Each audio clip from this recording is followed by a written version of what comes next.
Bienvenue à nouveau sur Wello Résumé. Aujourd'hui, je vais donner un sens à un épisode de la série Cauchemars et paysages oniriques intitulé « Champ de bataille », livré en 2006. Le héros du film est un tueur à gages nommé Rancho. Dans la scène initiale, il laisse son véhicule devant le manoir de Hans Morris. Morris est le chef d'une organisation de jouets de $1 million et la prochaine cible de Rancho. Il est dans la réserve. Il jette un coup d'œil dans les étagères de jouets jusqu'à ce qu'il trouve celui qu'il cherche, un lutin vert. Il transporte le jouet dans sa salle d'examen et se tient près de la fenêtre. Rancho l'accompagne et se prépare à exécuter son arrangement. Il empile son arme à feu et se couvre le visage pour que les caméras n'attrapent pas son visage. Puis, à ce moment-là, pour tromper l'agent de sécurité à l'entrée, il utilise un téléphone comme piège. Un commencement commence le téléphone. Le gardien s'affole et se précipite à l'extérieur pour s'en débarrasser. Poursuivant la porte ouverte, Rancho l'agresse et l'abat. Le silencieux joint à son arme étouffe l'agitation des coups de feu, de sorte que Morris ne serait pas averti. Puis, il prend les clés de l'uniforme du gardien et se dirige vers la salle de sécurité sans difficulté. Après avoir neutralisé les caméras de vidéosurveillance, il enlève certainement sa couverture et se dirige vers la salle d'examen. Sur son chemin, il renverse un autre agent de sécurité, qu'il tue alors qu'il n'a pratiquement pas travaillé. Il se promène dans la pièce et tue Morris avec 2 projectiles dans la poitrine et 1 dans la tempe. Après s'être assuré qu'il est mort, Rancho obtient le lutin vert de Prior comme bibelot pour lui-même. Il voit également une image de la mère de Morris sur la table avec une note composée sur la base. Rancho n'apprécie pas et s'en va. Dans la scène suivante, il est dans un avion qui le ramène chez lui. Il envoie un texto à son client au sujet de l'homicide fructueux et prend tout en compte. Un voyageur assis à côté de lui demande un morceau de chewing-gum. Au moment où il ouvre son sac pour lui en chercher un, elle voit le lutin jouet à l'intérieur. Elle pense qu'il est étrange pour un homme développé de transmettre le jouet d'un enfant, mais n'exprime pas son point de vue. Au moment où Rancho atterrit à l'aérogare, le rapport sur l'homicide de Morris s'est répandu dans tout le pays. En sortant, il voit qu'une jeune femme a une poupée dans son sac à dos qui ressemble à celle qu'il a vue dans la chambre de Morris. Il ne l'apprécie pas jusqu'à ce que quelque chose de plus bizarre se produise. Il voit un jouet vert sur la table lors de la cueillette de son gratte-ciel. Le jouet s'est également avéré être à la table de Morris à l'heure de sa mort. À la suite de son retour aux Pentouzes, Rancho garde le lutin vert en toute sécurité sur une table de présentation. Il contient quelques souvenirs différents comme de l'argent, un stylo, des lunettes, etc., chacun provenant d'un individu qui l'a tué. Rancho s'assoupit sur le canapé tout en répondant à des messages. Vers minuit, il est réveillé par la sonnette de la porte.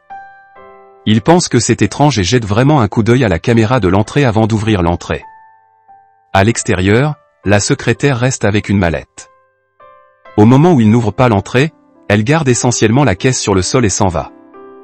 Il l'acquiert ensuite et le pose prudemment sur le comptoir de la cuisine. La note sur la caisse lui est adressée mais ne contient aucune donnée sur l'expéditeur. Néanmoins, il y a une marque sur la base, qui ressemble outrageusement à l'unique de la mère de Morris que nous avions trouvée dans le contour de la photographie le soir de son décès. Rancho pense en supposant qu'il devrait se débarrasser de la caisse, mais l'intérêt le vainc. Il ouvre prudemment le couvercle et trouve une caisse débordant de jouets. Il a été envoyé par l'organisation de Wary et exprime qu'il y a des stupéfactions supplémentaires à l'intérieur. Dès le début, Rancho regarde vraiment la caisse pour vérifier s'il s'agit d'un collet. Au moment où il ne trouve rien de tel, il l'ouvre et voit des soldats en plastique, des armes à feu et des chars. Il sort l'un des jouets et l'évalue, mais n'y voit rien de douteux. Ensuite, l'étui tombe du comptoir sans personne d'autre. Rancho se souvient évidemment qu'il n'était pas sur le bord, alors il s'approche pour vérifier.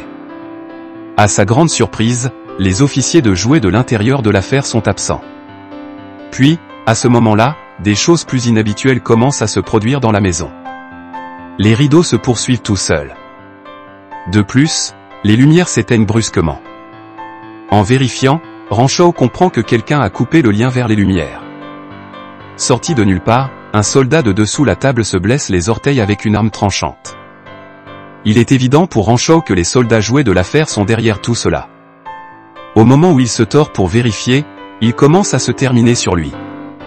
Bien que les projectiles ne lui causent que peu de dégâts, il se retire sous le choc et l'effroi. Peu de temps après, ils l'ont frappé avec un instable qui consume son jean. Rancho note que les soldats sont minuscules mais extrêmement risqués. Alors qu'ils lui tirent constamment dessus, il trouve le moyen de se précipiter aux toilettes et de s'y enfermer. Son genou est gravement blessé et il a de nombreux projectiles collés à sa peau qui sont inoffensifs mais en même temps blessés. Puis, à ce moment-là, Rancho utilise un miroir à main pour vraiment regarder ce qui se passe dans la salle familiale. Malheureusement, il se termine aux lumières pour que la pièce devienne terne. Au moment où les policiers le remarquent, il lance un boulet de canon vers lui qui brise son miroir. Perturbé, Rancho se rend dans sa chambre depuis l'autre entrée et récupère son arme à feu. Il l'utilise pour les saper et se rendre à la cuisine. Du bureau, il sort un fusil et les arrose de quelques coups de feu. De manière inattendue, tout se calme alors que les soldats s'apaisent dans l'effroi. Rancho profite de l'occasion pour déplacer les coussinets des chaises longues afin qu'il n'ait pas d'endroit où se ranger. Au moment où ils ne font plus de clameur, ils retournent toute la chaise longue et voient leurs cadavres gisant en dessous. Ceux qui résistent aident les autres et les font monter sur une Jeep. Rancho regarde avec émerveillement, n'ayant pas la possibilité de faire confiance à ses yeux. Au moment où il s'enrôle pour qu'il s'envole, il marche sur autant de guerriers qu'il le peut. Certains continuent de se décharger sur lui, mais lorsque Rancho leur tire dessus, la vibration d'un projectile solitaire les élimine. Néanmoins, l'assaut ne s'arrête pas là. 3 hélicoptères des forces armées surgissent de dessous la table et s'élancent vers lui. Il l'assaille avec un boulet de canon, mais il y échappe d'une manière ou d'une autre. Cependant, il le submerge en lui donnant des roquettes. Rancho se précipite rapidement dans sa chambre et s'y installe. Il examine le miroir et est alarmé de voir de nombreuses coupures et blessures partout. Il y met de l'alcool et panse la blessure de son mieux. En un clin d'œil, une immense boule bat sur l'entrée des toilettes, faisant une ouverture à travers celle-ci. Un hélicoptère entre dans la pièce et continue de le poursuivre. En ayant assez, Rancho l'attrape avec une serviette et frappe le jouet au sol. Après cela, il lave les parties restantes pour toujours, mais les officiers ne se rendront pas. Finalement, il laisse tomber un sèche-cheveux connecté dans l'eau et finit par les tuer. Il choisit d'utiliser ce qui pourrait rester de la nuit dans les toilettes, où son bien-être est garanti. Plus tard, il attache la blessure sur ses cuisses malgré le fait qu'elle soit extrêmement angoissante. Quelques heures plus tard, une ombre apparaît sous l'entrée. Un officier de l'extérieur laisse une note à Rancho lui demandant d'abandonner. L'homme est stupéfait par la perspicacité du jouet. Il compose ainsi « vous » sur le papier. Au moment où il va le rendre, il comprend que c'est un piège. Un rassemblement de combattants avec des chars s'apprête à tirer sur lui. L'effet fait beaucoup plus d'ouverture dans l'entrée, laissant Rancho dans le champ de tir. Pour sauver sa vie, il se déplace par la fenêtre mais peut à peine s'échapper du 14e étage de la structure. D'une manière ou d'une autre, il trouve comment marcher péniblement vers le surplomb, mais tout à coup, un autre hélicoptère l'attaque. Comme il est au bord du gouffre, les combattants sont sur le point de le repousser. À ce moment précis, Rancho tire un coup solitaire qui fait s'écraser l'hélicoptère.